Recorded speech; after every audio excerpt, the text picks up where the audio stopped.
Hey everyone. Welcome to the fourth Partee TV Q&A. And wow, you guys really picked some juicy questions this time, and I can't wait to answer them. I do have one rule though, I won't be answering any questions about my thoughts on a certain show. I know you all love to hear my thoughts, but you know, there's more to this channel than just reviews. I don't want to be known for just reviews and nothing else. And plus, these review requests take up like half of the comment section. But regardless, we're still gonna have a good time. So, without further ado, bring on the questions. What show inspired you to make Mushroomania?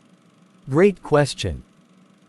This is gonna sound odd, but the shows that inspired me to make Mushroomania are Mickey Mouse Clubhouse and Dora the Explorer. Yeah, it's true. Back when I was first developing Mushroomania, it was originally just gonna be an interactive show parody. My goal was to make fun of the cliches in other preschool shows, while still being educational. And if you're a longtime subscriber, you may remember it being originally called Adventures in Partyland. But I soon decided that Mushroomania rolls off the tongue better.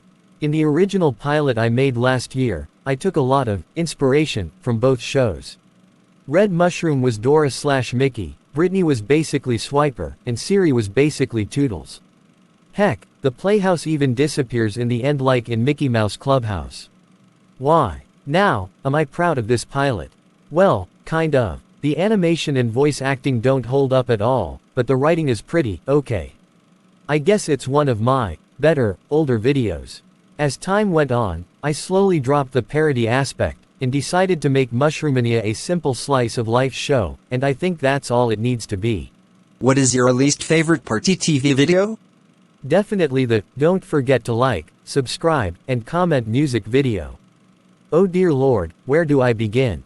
This was around the time where Partee TV was brand new, and still trying to find its footing.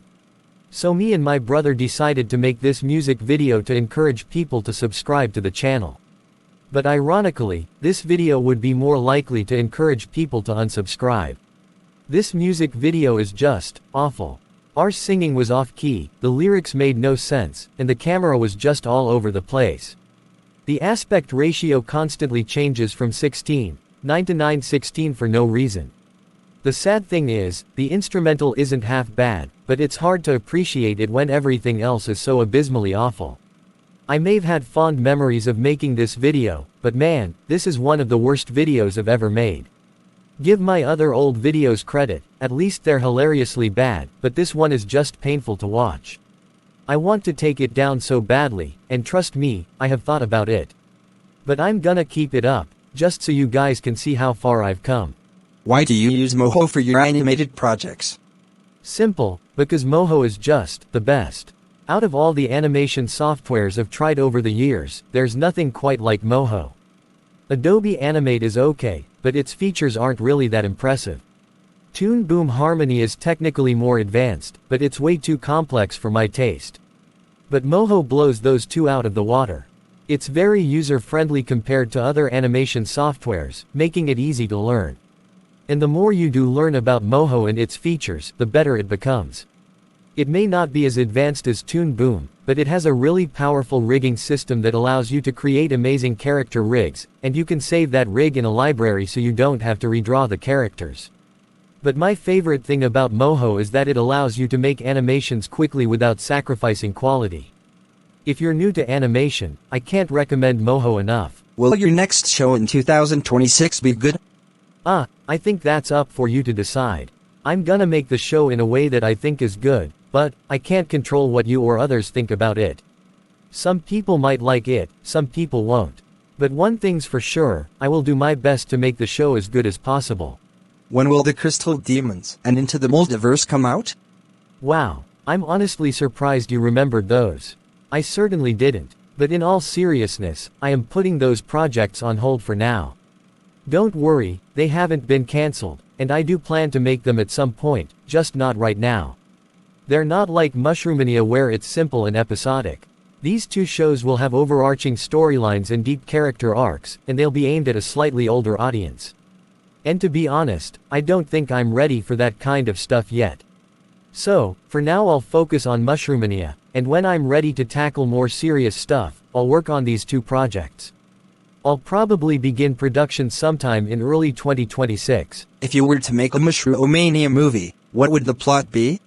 I don't really know. Honestly, I don't think Mushroomania could even work as a movie. How can you take a slice of life show like Mushroomania and turn it into a feature-length film? That's like if they tried to make a Bluey movie. What do you mean they're actually making a Bluey movie? Oh, that's gonna be interesting. But if I were to make a Mushroomania movie, it would probably go like this. There's a magical crystal that gives Mushroomania its magic that it apparently has, and it gets stolen by an evil villain that was never mentioned before or since, and the characters have to stop him and get the crystal back. And at the end, the villain says, "Oh boo-hoo, I don't have any friends and that's why I'm evil." And then the characters forgive him, and they live happily ever after.